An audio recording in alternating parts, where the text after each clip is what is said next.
Welcome to the passion of the digital artist. And here's the artist himself, Jeff Mueller.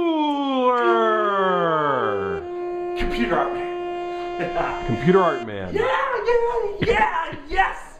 What you excited about this week, Jeff? We got a lot to do today. We got to kind of cover it. I got to talk fast, I guess, because there's so much happening. First of all, the year in review. Although I did not win it, I'd like to thank everybody who voted for me for the People's Choice Award. There's an artist in San Francisco. He won the award. Some beautiful artwork. Check that out at the Year in Review website. But they informed everybody that we've taken one step further. They're still reviewing the portfolios, and I still have a shot at the Year in Review show, making one form or another, categories, grand prize, whatnot. But hopefully that works out. Still waiting. Then, covering as we come into today is the day that I'm kicking off the weight loss program. This week I've done pretty good. I've been kind of paying attention to what I eat and working out and that type of thing. But this week we're going to document the weight, and from this point on, my goal is to use the video blog to go down. Every time that I want to put some fattening thing in my mouth, it's going to be, no, I got to get that scale down for everybody to see. So I'm using that as a motivation. Then we're going to talk about the painting behind me, Late Afternoon Supper. This painting is a very exciting, unique painting based off the social media series because of the fact that it deals with social media or regular media with the older generation. And then the other thing that I want to talk about is Jeff Mueller, from the New York Group's show, James Balistreri, came to the show in New York City, and he wrote an article.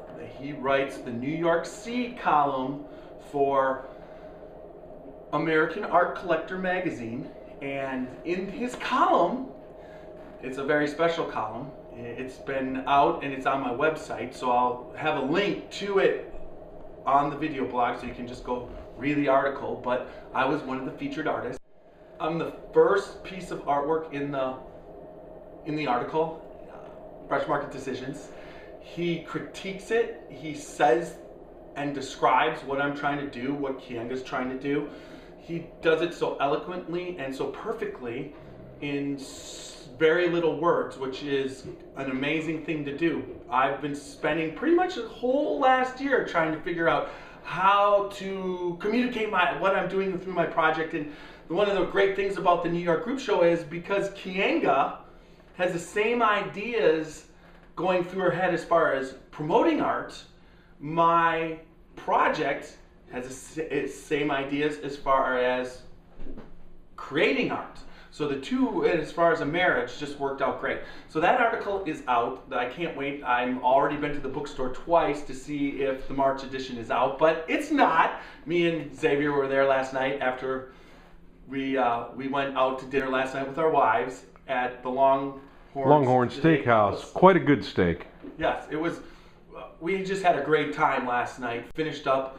I want to give a plug because me and Xavier, if you're a creative and you're over the age of 18 years old, mature adult, we've been watching the series Archer, which we've been doing that for a while, but it's just gotten really good lately. It's become a weekly ritual now. Yes, we are addicted. And that just brings me, I'm with the article out, I have been promoting it. It's so exciting. And then what's been happening on Twitter and Facebook, I've been getting a lot of followers, but the quality of the followers have been better. Editors of magazines, more galleries following me. It's almost as if they're following me more for me as computer art man Jeff Mueller than before. I was getting a lot of follows because I was an artist. No one really knew it, but now there's starting to be a brand. And that's what you want to do. That's where this project, this whole just idea of what I'm trying to bring across to everybody to change the art world, because realistically forever, when art is created, people then get good at creating it that specific way.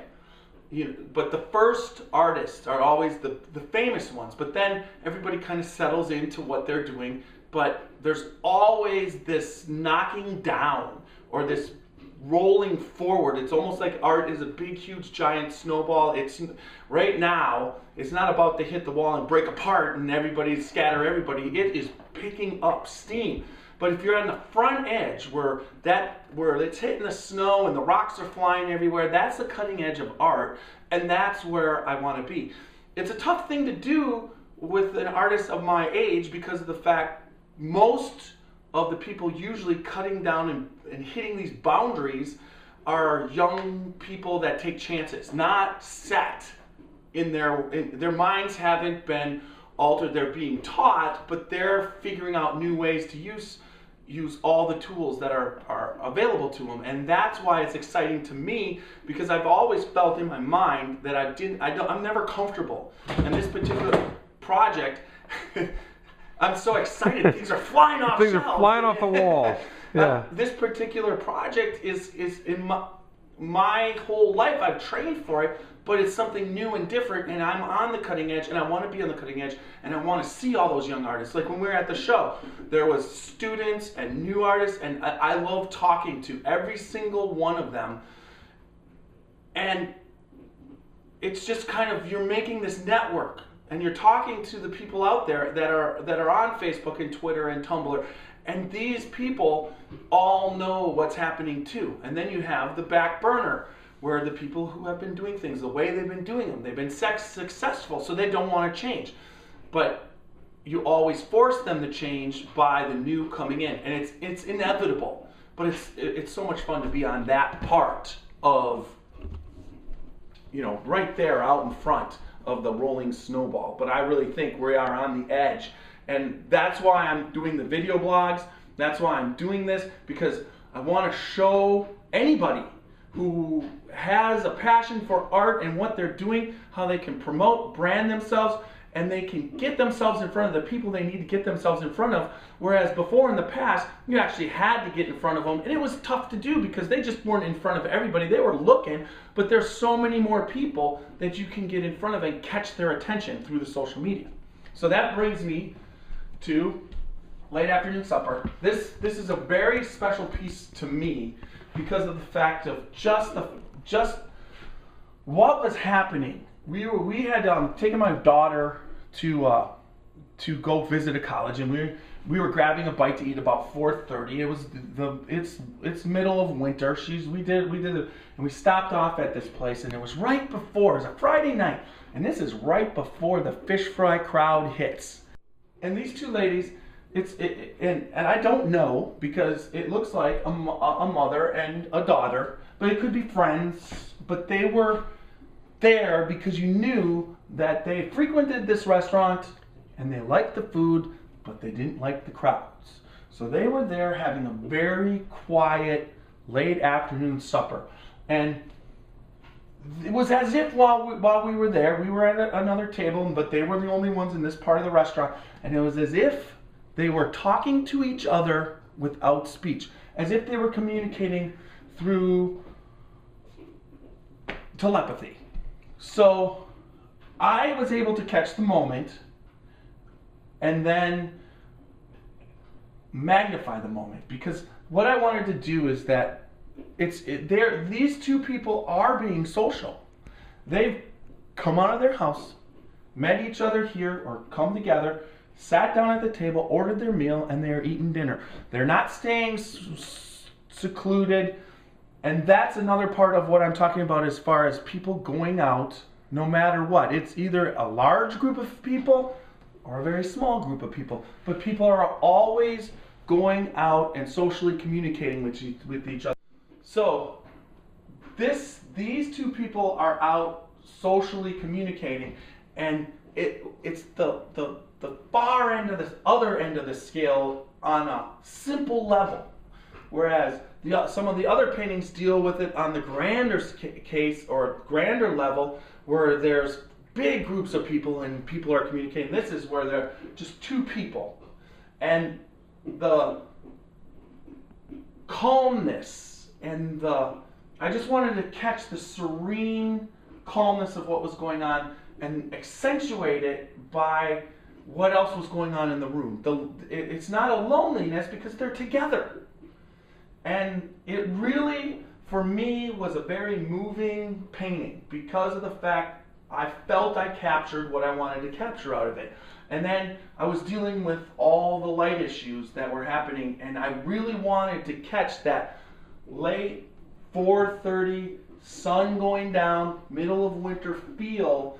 And what helps is their coats are there, and they're dressed fairly warm, and you got the fire going, and then the whole part of just the composition of the tables coming across, they're empty, and then using the bright lights here, where you have the main bright light coming across and catching that light through here, and then you've got this light spot where it's also coming through and shining, and then you've got the balance where it's leaning this way, but because of that, the angle, and then the dark, and then this particular music radio up here kind of pulls you back into that part of the painting. But yet you pick up the light source going the opposite direction because your light source is centered in the piece, and then you see the light shimmering off of these salt and pepper shakers and off of the varnished table.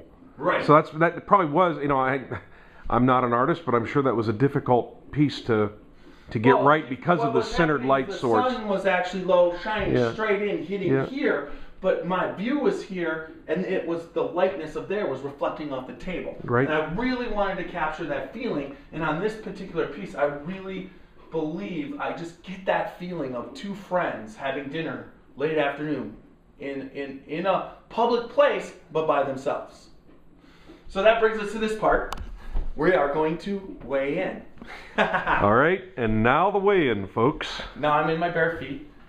All right. This weighs something, so I'm taking that off.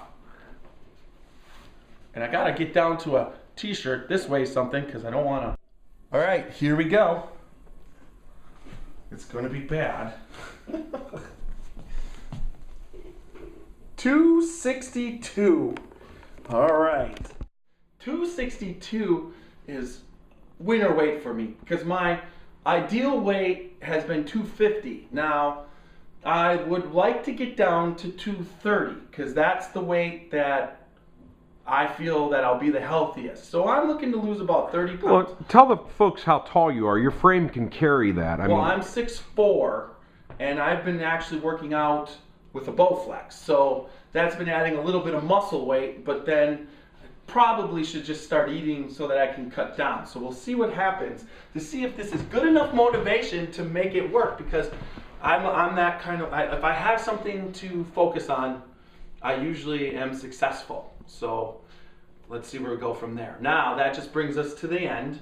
I think it's been a very successful blog this week, and hopefully by this time next week we will have heard from the year in review, and I'm even happier because with the article this week I was walking on air. The article, you gotta read it. Read it. It's something. It describes. It catches the mood of the show. It's a terrific article. Yeah. And I once again, thanks to American Art Collector. If you get a chance, pick one up at your newsstand. Otherwise, read the article, the New York Sea article by James Balistreri on. I've got it posted on my website. So until next week. Jeff, good luck with your weight loss challenge. And folks, take it easy. Bye-bye.